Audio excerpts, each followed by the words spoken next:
E aí, minha gente, tudo certo? Domingueira, vamos lá então para o segundo vídeo comigo, você e o Aleph. Tamo junto, porque hoje nós iremos então introduzir aqui o assunto que iremos conversar com o título Entrevista Meia-Noite. É hoje, né, dia 13 de outubro. Então, meu amigo, o que tem de diferente da introdução de João aí, diferente dos outros evangelhos, que eu gostaria que você comentasse sobre a lição dessa semana? E aí, Luan, tudo certo? Tudo Mais certo. um dia aqui com você, com o pessoal de casa. E nós vamos estudar aí, entrevista à meia-noite, né? E o livro de João, cara, é um livro bem legal e diferente dos outros evangelhos. Ele vai apresentar Jesus como Filho de Deus e como Deus. Interessante voltar umas 2 lições atrás, né? Quando a gente, no capítulo 1, que a lição do capítulo 1 vai falar, no princípio era o Verbo estava com Deus e o Verbo era Deus. Isso. Então tá mostrando Jesus ali com Deus, lado a lado, Juntinho, né? Junto, como pai, né? E aí a gente vê no capítulo 2 também, na lição passada, que Jesus fazendo milagres. E quem é possível de fazer milagres? Pois Só é. quem é possível de fazer milagres? Nosso onipotente Deus. É aí. Deus. Só Deus pode fazer milagres. E aí, então, chegamos aqui no nosso momento da lição, que o Evangelho de João ele vai apresentar Jesus como Filho de Deus e como Deus. Um homem que tem poder para fazer milagres, apresentar esses sinais que ele vai decorrer em todo o livro de João. Isso mesmo. Isso aí, então, quando nós encontramos aqui esses diálogos, né, que aconteceram nas lições anteriores, a conversa agora, ela foi especialmente para uma conversa em particular, né?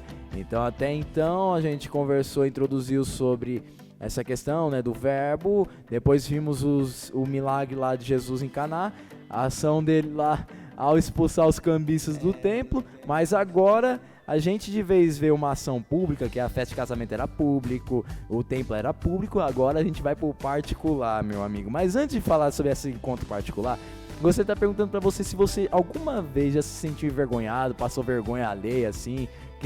Eu gostaria de saber uma história pessoal sua. Caraca, mano, envergonhado. Eu não sou muito de sentir vergonha, eu sou bem aberto, né? Eu fico nervoso às vezes e tal, mas ter vergonha, não sou muito de ter vergonha, não.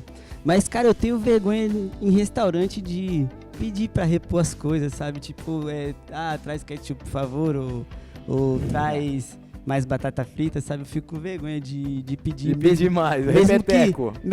mesmo que já esteja incluso, sabe? Eu fico com vergonha de pedir assim, parece que eu vou incomodar, não sei, eu tenho esse tipo de vergonha Que aí, isso, cara? Aí eu sempre mando minha esposa pedir. A minha esposa tem que pedir lá, ó. Ah, desculpa. Aí ela que pede as coisas pra repor, sei lá, um chocolate, alguma coisa. Ela já tem a cara de pau de ir lá e ela- pegar. Ela já é mais cara de pau. Mas ela tem mais vergonha que eu, mas nessas coisas ela Essa não coisa tem. não. É, Se quiser, ela vai lá mesmo e Ela vai reivindicar pede, os direitos pede. dela. Show de bola. Meu amigo, a vergonha, ela apareceu depois da entrada do pecado, né? É um sentimento que Deus não criou, então é algo que não é natural do ser humano sentir isso. Só que vergonha, por exemplo, eu mesmo, cara, vixe, já, por exemplo, tombei no meio da escada, na estação, com um monte de gente, mano. Tipo, mano, cada história que se eu falar aqui, mano, vocês vão rir pra caramba, mas não vamos focar nas minhas histórias, vamos conversar sobre a Bíblia. A gente vê que, especialmente nessa história de Nicodemos, aconteceu um certo sentimento de vergonha. Mas eu gostaria de, então, conversar com você primeiro, abrindo, então, um verso bíblico. Qual que é o verso bíblico que temos pra hoje? Manda aí.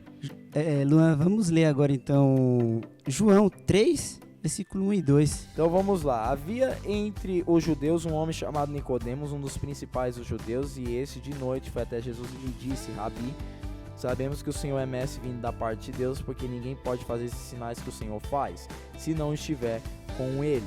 Meu amigo, você está perguntando então, né? Acabamos de conversar sobre vergonha. O que levou Nicodemos a procurar Jesus na calada da noite? Luan, que pergunta boa, cara, pessoal de casa. Para respondermos essa pergunta, vamos entender quem que era Nicodemos. Nicodemos, pessoal, ele era um mestre da lei, um cara que entendia da Bíblia, talvez até de cor, a Bíblia do Antigo Testamento. Ele era um judeu, então ele entendia muito bem a Torá, né, o Pentateuco, os 5 livros da Bíblia. Então ele sabia religião. Por semestre, ele dava aulas de religião. Era um cara que era professor. Professor de classe bíblica. Exatamente. Então, como Jesus não era bem aceito lá, Jesus era no grupo dos fariseus. Grupo dos fariseus, ele era excluído.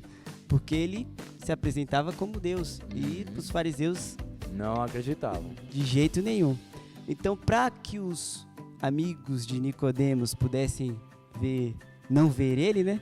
Então ele foi para essa entrevista aí secreta à meia-noite. Então à meia-noite ele foi encontrar Jesus para que as pessoas não vissem ele lá conversando com Jesus. E você percebe, meu amigo, nesse versículo 2 que ele tinha no mínimo uma dúvida muito grande. Ele tipo assim, convicção de que Deus estava com Jesus. Ou ele era realmente Deus, ou ele era um profeta atual. Nicodemos não tinha dúvida disso. Então, quando ele foi até lá, ele já sabia que ele estava falando com alguém enviado por Deus. Então, muito bacana isso, mas Nicodemos acabou, de certa forma, se escondendo atrás dos panos, para ninguém ver e mostrar ali que ele estava realmente acreditando nas ideologias que Jesus estava apresentando, porque senão ele ia ser ridicularizado no grupinho dele lá, né? Exatamente. E essa atitude, cara, de Nicodemos, parece que ela, se assemelha a algum grupo de pessoas que até hoje acaba tendo esses tipos de comportamento. Você acha que tipo de grupo de pessoas é esse? Isso é interessante, Luan. O grupo de pessoas que vivem na escuridão, nas trevas. As pessoas representam pessoas que vivem escondidas, que não querem ser reconhecidas como servidores de Cristo, né? Pessoas que seguem a Cristo. E isso é muito perigoso. Ser cristão escondido, secreto, sabe? Ser cristão escondido. A Bíblia diz que nós temos que demonstrar a nossa fé, né? E para essas pessoas que vivem nas trevas, a Bíblia Sagrada diz que Jesus é a luz do mundo. E quem segue ele nunca mais andará em trevas. Então, você que deseja ser seguidor de Cristo ou que é seguidor de Cristo, você precisa refletir esse caráter, o caráter de Cristo. E não andar na escuridão, né? Ser luz aonde você passar. É isso mesmo, Aleph. Então, infelizmente, algumas pessoas acabam ficando com vergonha, de assumir a sua fé. E a gente está comentando isso porque realmente, por mais que Nicodemos talvez tenha realmente se convertido, tanto que a gente vê lá no final da sua vida ele meio que participando do sepultamento de Jesus, cara, essa atitude dele ir às caladas da noite, às escondidas, não foi legal, E a Bíblia até comenta, quem se envergonhar de mim, aí já era, Existe um verso bíblico, eu não sei onde que está especialmente ele, mas que a gente não pode ter vergonha do evangelho e não podemos ter vergonha do Deus que a gente segue. Então esse é um recado para cada um de nós, que até mesmo sendo líderes, a gente pode errar, a gente pode escorregar, e que Deus esteja conosco para que não possamos cometer esse erro. Então, meus amigos, vamos fazer uma oração para finalizar o vídeo de hoje. Querido Deus e amado Pai, obrigado, Senhor, porque conversamos sobre esse assunto, que o Senhor esteja conosco durante essa semana, que possamos não nos envergonhar de Ti, que possamos falar abertamente para o mundo que servimos a Ti, um Deus de amor e misericórdia. Que o Senhor esteja com cada um aqui que está escutando esse vídeo, comigo e com o Aleph e a produção também daqui do Projeto Online com Deus, que eu te peço em nome de Jesus. Amém. Amém. Então, meu amigo, até o vídeo de amanhã. Até amanhã, pessoal. Espero vocês amanhã para a gente conversar mais um pouco sobre essa lição dessa semana que tá bem bacana. Vamos lá? Projeto Online com Deus.